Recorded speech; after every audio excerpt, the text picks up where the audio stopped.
Hi everyone, welcome back to my channel. My name is Kaylee and I am also known as Cat Candy Floss on this channel, as well as being a family lifestyle blogger on my website Candy Floss Dreams. I have two children now, my daughter who is 8 and I also have my son who is now 10 weeks old. We decided to call him Felix and he is doing really well. I wanted to take the chance to talk about my birth story because I found it really helpful to watch videos of other birth stories when I was pregnant and listen to other women's experiences to kind of help settle some of my anxieties and basically try and plan a really positive birth and take away from what might have happened and what actually did end up happening and making that into a positive experience. So like I said, I have two children. My daughter is actually 8 years old, so my first pregnancy was quite a long time ago and my first birth was quite a long time ago. To give you a bit of background, that first birth was really difficult. I felt quite traumatised afterwards. It left me feeling incredibly anxious and not being in the kind of best place afterwards.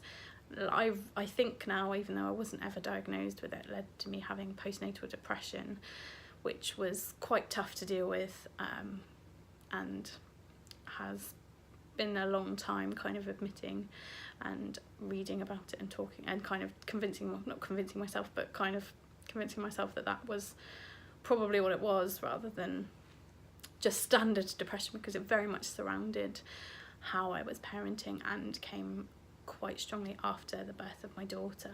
So you can imagine when I found out I was pregnant, I was both incredibly excited and actually incredibly terrified. And so I wanted to do everything I could to make my second pregnancy and birth and postnatal care so much more positive than it was when it came to my daughter.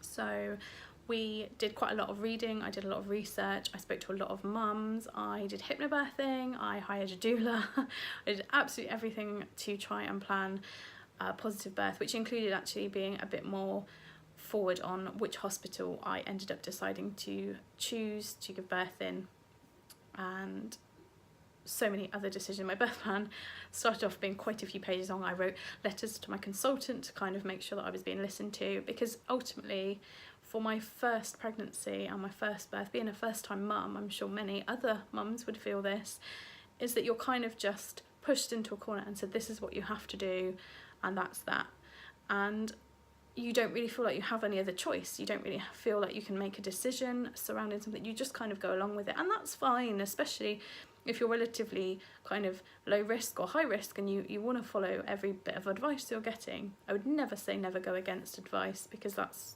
silly. But what I would say is that there is a lot of information out there that is not just from the NHS. There are lots of other really good sources of information from consultants, from obstetricians, from midwives, and from doulas as well, who have seen and witnessed lots and lots of different births and lots of different women in lots of different scenarios. For me, the most important thing I felt for the whole pregnancy was not that my birth went exactly to plan, because that's not really very productive in kind of thinking that, but that I was listened to and that my decisions were taken seriously and respected, and ultimately they were.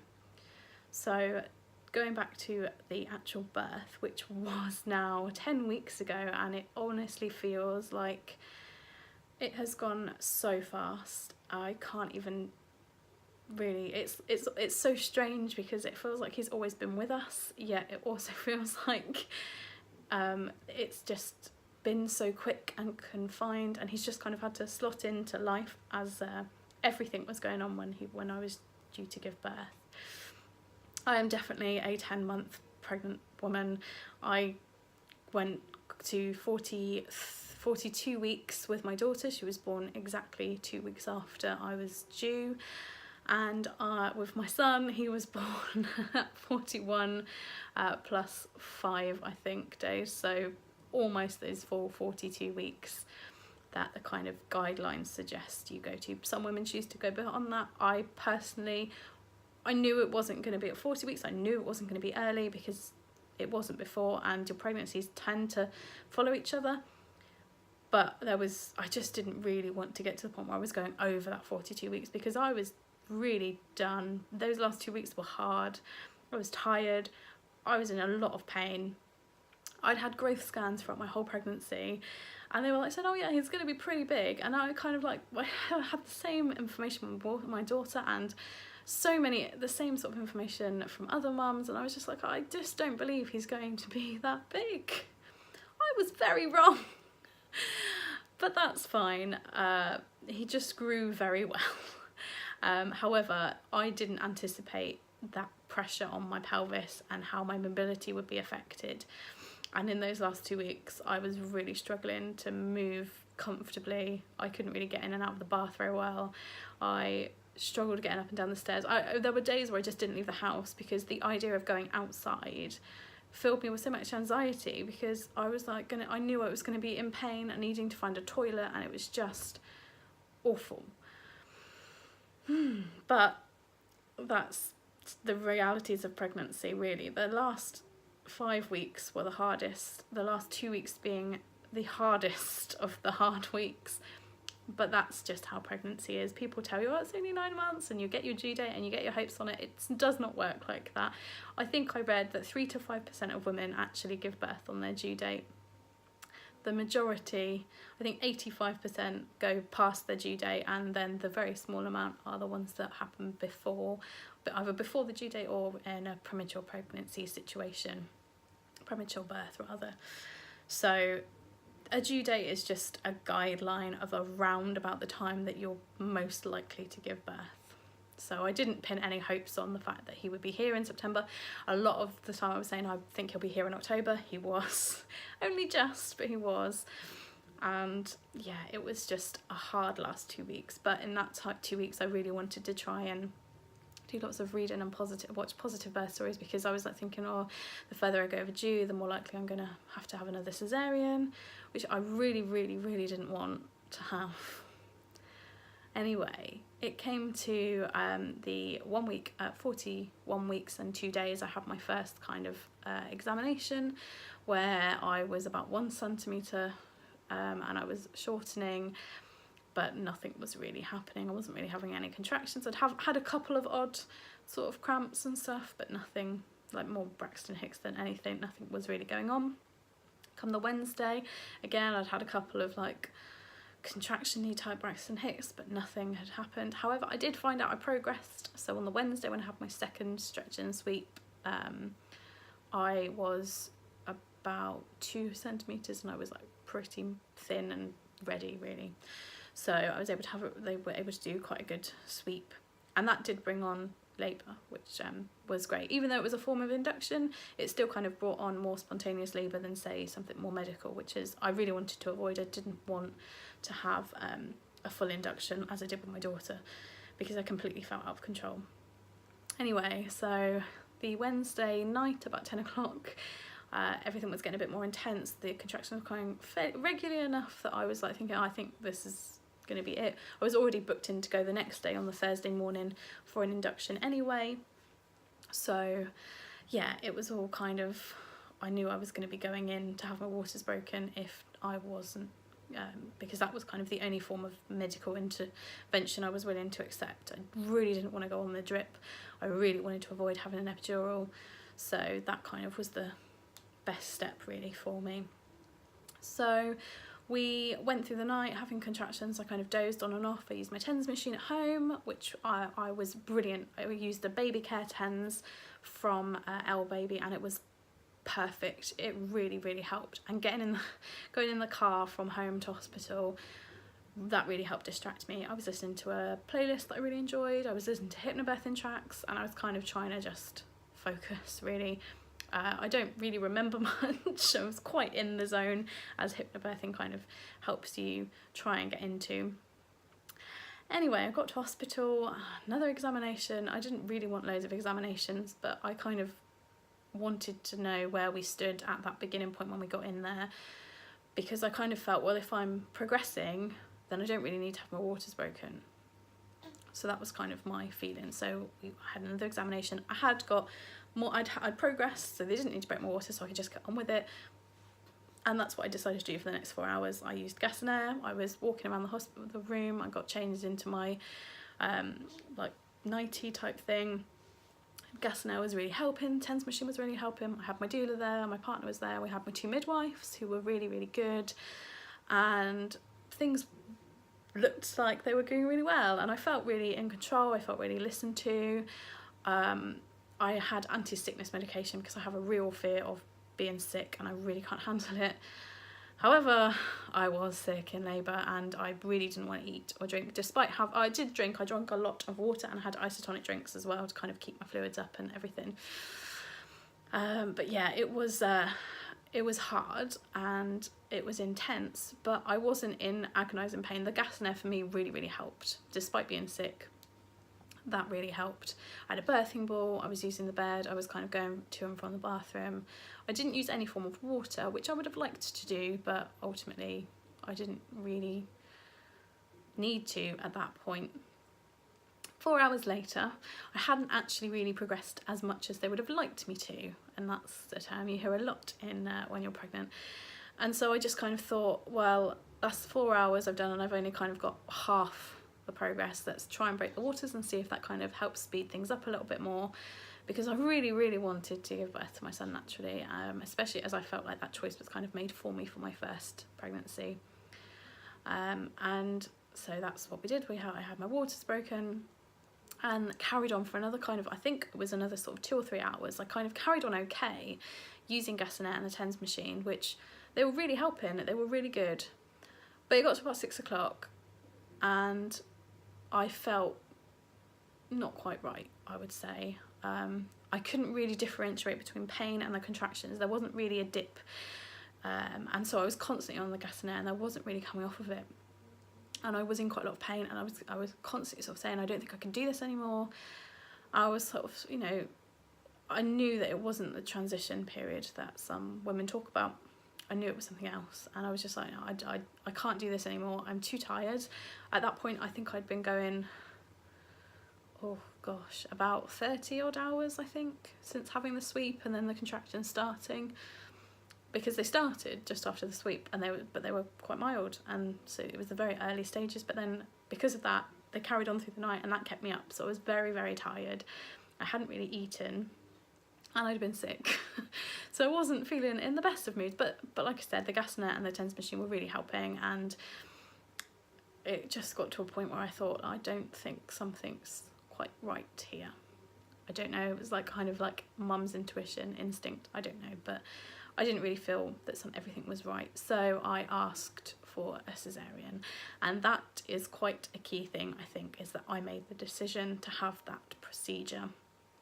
And now, knowing what I know now, that was indeed the exact right decision at that time. And it is really funny, I think, how your body kind of has a way of knowing whether you need more intervention or a bit more assistance than a low risk birth or any kind of a situation, really. So I went through the procedure with the consultant who came and talked everything through. I tried getting on the bed, I had to turn around, they had to get a clip on the baby's hair. That was a kind of a bit of a kerfuffle because I couldn't really get into the right position because I was in quite a lot of pain. And it was pain, it wasn't pressure, it was pain. And this is where I think the issue was. I don't look at my birth at all negatively. It was really just that hour between about 6 p.m. and 7 p.m. where I was trying to get into the position to have this clip put on the baby's head, and I couldn't have the gas and air because I had to move, and it was all very tense, I'll say.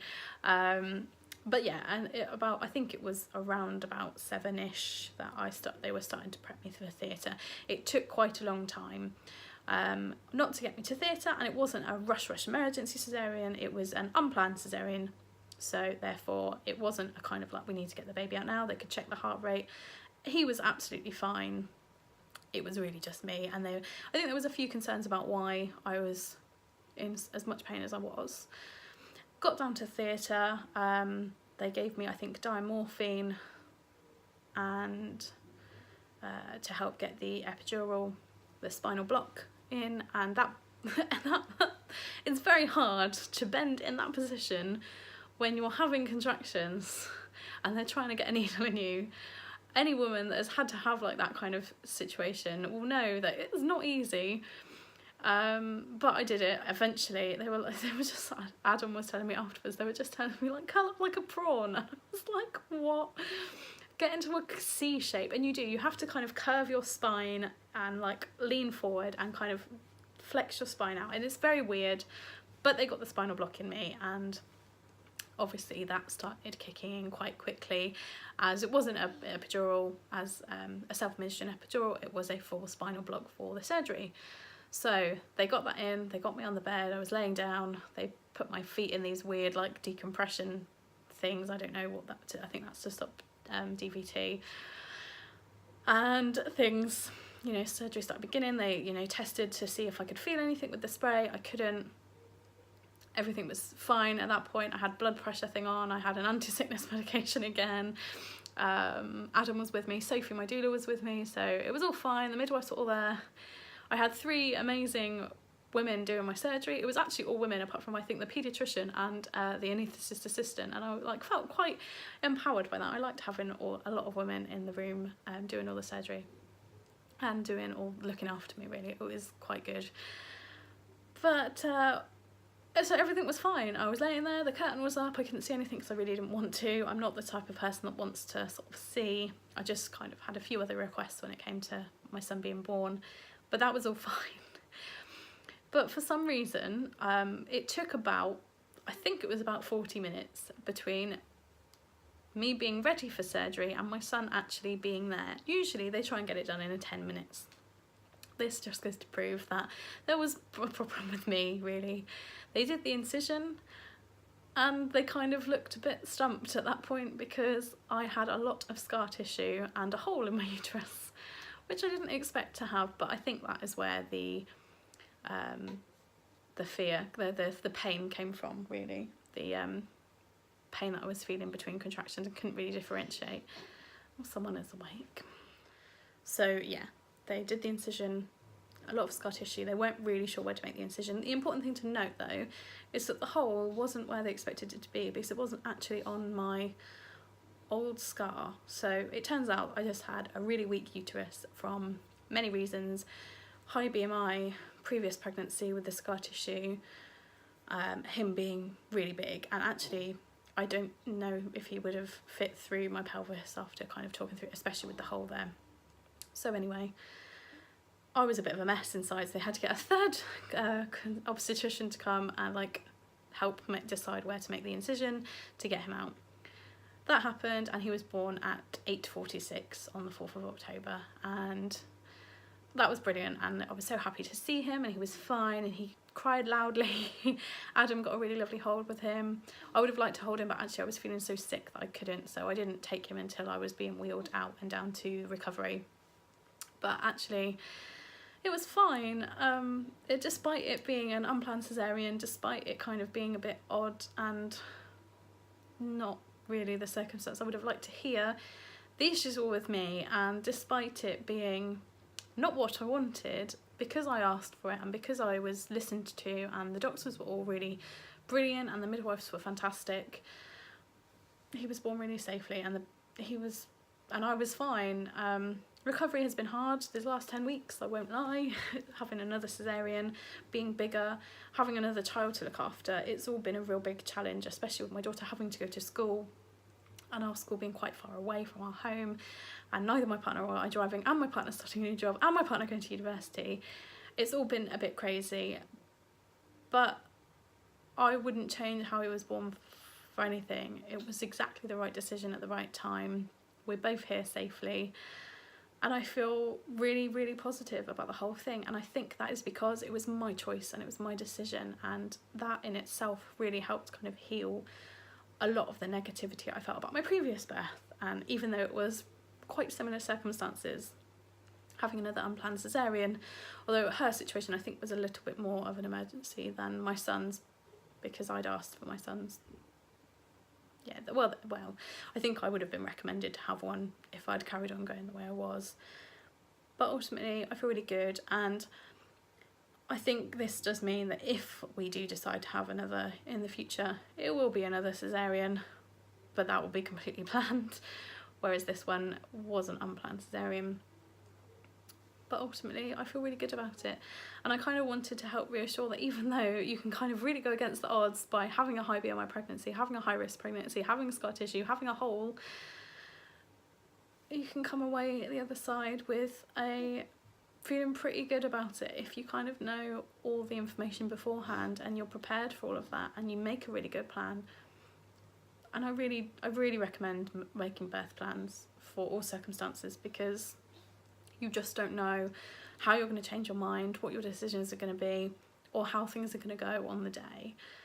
And some people say just go with the flow and kind of just accept it, but actually for someone like me, someone that suffers with anxiety, I kind of can't do things like that. I need plans, and I need a plan B, C, D and E, because then I kind of still feel in control. And I did. I felt very much in control. I felt very listened to. I felt very respected. And with all that, I think my son was born in the best circumstances, because we were all pretty happy with how things went. Probably not afterwards. The recovery in hospital was tough, but we got there. We got out 4 days later, and we are here 10 weeks later, nearly Christmas, about to celebrate our very first Christmas, and all very, very excited. So that is my, I say, positive unplanned cesarean birth story. I hope that helps others that may have that kind of anxiety in their mind, that they may have to have another cesarean despite not wanting to, or they may be worried about things like scar weakening and weak uteruses. Even if it's the kind of thing that you'll know, if you know your body, and you need to, in labour, listen to your body and listen to what your body is telling you, and you need to convey that message to anybody. If that's your partner, your doula, your birth companion, your parent, your friend, your midwife, anyone, you need to make sure you're trying to communicate exactly how your body is feeling at the time you're feeling. That is why I think it was best that I didn't have the epidural. And I'm glad, I wouldn't have been allowed the drip anyway due to having a previous cesarean, but I'm glad that things went the way it did, that I felt very in control, and my son was born in a really good circumstance, and ultimately he was born really well. And even though with growth scans they sort of say, oh, there's way to go, he was a big boy, which put the pressure on my pelvis a lot. He was actually born at £9.9. He is now probably about 12 pounds. I haven't had him weighed yet, but maybe even closer to 13. He's incredibly long as well, which with his dad being 6'5", it wasn't exactly going to be, you know, that was kind of expected. But he's here, he's safe, and he's really well, and ultimately I am really well, and that is all because of the decisions I made, and that prepared me for a much healthier mentally postnatal period than the unplanned cesarean that was taken out of my control for my first birth. I hope that's helped settle a few questions that you might have about unplanned cesareans and how people might feel, especially with anxiety afterwards. But that is the positive birth story of my son, and I'm very, very pleased that he's here, and we're about to celebrate our first Christmas together. It's all very exciting. And yeah, so if you're pregnant, I wish you all the best. If you are just about to have your baby, or you are getting close on your due date and you are just desperate to meet your baby right now, I know how you feel. I know how rubbish it can be. I know how lovely it can be as well. But they will be there with you very, very soon, and I wish you all the best of luck. Thank you for watching. If you liked it, I'd love to hear your comments about your previous births, and I'd love to have a big thumbs up too. Thank you. Bye bye.